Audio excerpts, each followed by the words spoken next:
Before I make the presentation today, I'd like to just say a few words about the USPOULTRY Foundation.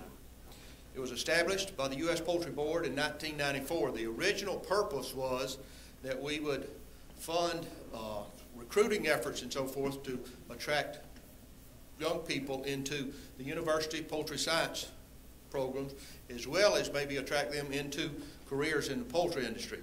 At a later time, we added research as a dual purpose to the foundation. The board named the foundation in honor of Harold Ford, a longtime executive and director of the association. And unfortunately, Harold passed away this past December. Many of you will remember and know Harold. Harold, if you knew Harold, you know that he was the consummate association and trade show manager.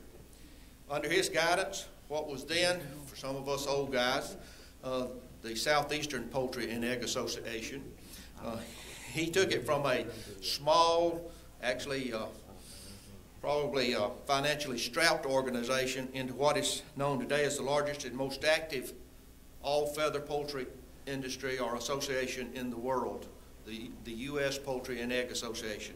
Also under his leadership, the International Poultry Expo expanded to become today's world-renowned convention and trade show.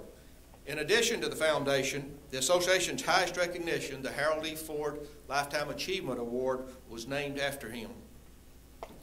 In 1957, the same year that Harold became the executive director of the association, there was another person, a visionary industry leader, was president of the association that same year, Leland Bagwell. Leland was a former vocational agriculture teacher, but he saw the enormous potential in chicken in America.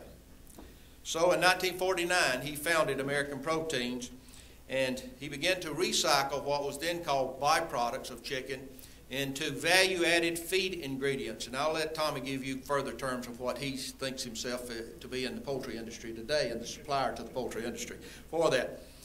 The rest of the story really is an American inspiration. American Proteins is the world's largest poultry rendering company.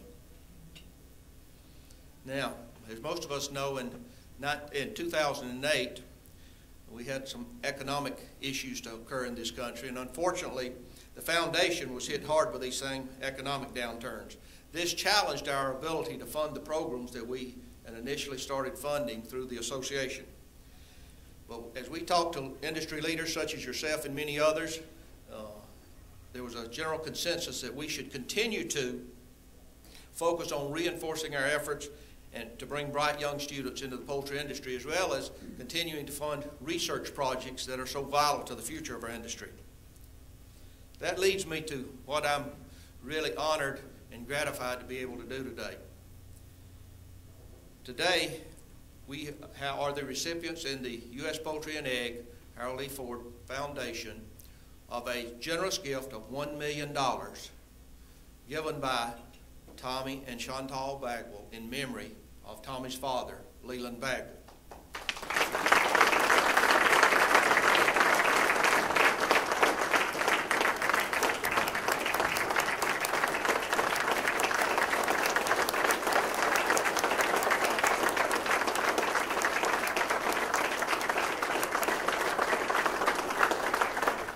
Tommy, if you'll make your way up here, please, you and Chantal. This gift will establish the Leland Bagwell Education and Innovation Fund. The fund's mission will be to offer the opportunity for young people to contribute to the poultry industry, which with a focus on education, innovation, and providing opportunities to lower income students. It's my pleasure to call on Tommy now to make a few comments and to thank him especially for he and Chantal for this generous, generous gift.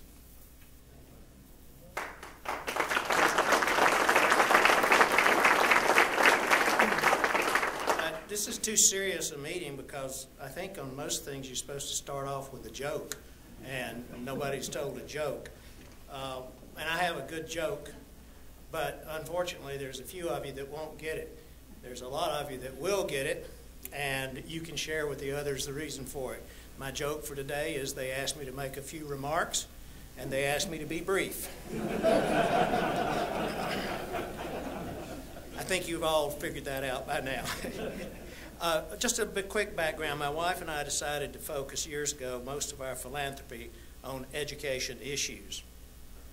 So we viewed it as a way to provide opportunity for advancements for students, the opportunity to have an education that is a great equalizer. It was for this purpose that we decided to establish our own family foundation. And we normally, out of that foundation, do not give to permanent endowments. However, in this case, we decided to make an exception for the Harold Ford Foundation. The first reason concerns Harold Ford and my father. That's how Harold Ford got here, was with my dad, and the association was moved from Richmond down here into the Southeast. The second reason is both my parents were teachers, but the poultry industry, I assure you, is where we got the ability to write this check, not from their teaching career.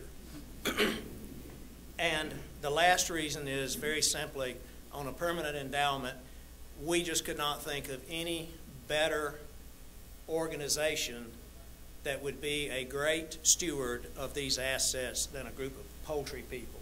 So we trust, as long as there's poultry people involved, it'll be a good, common sense use of these funds. Thank you.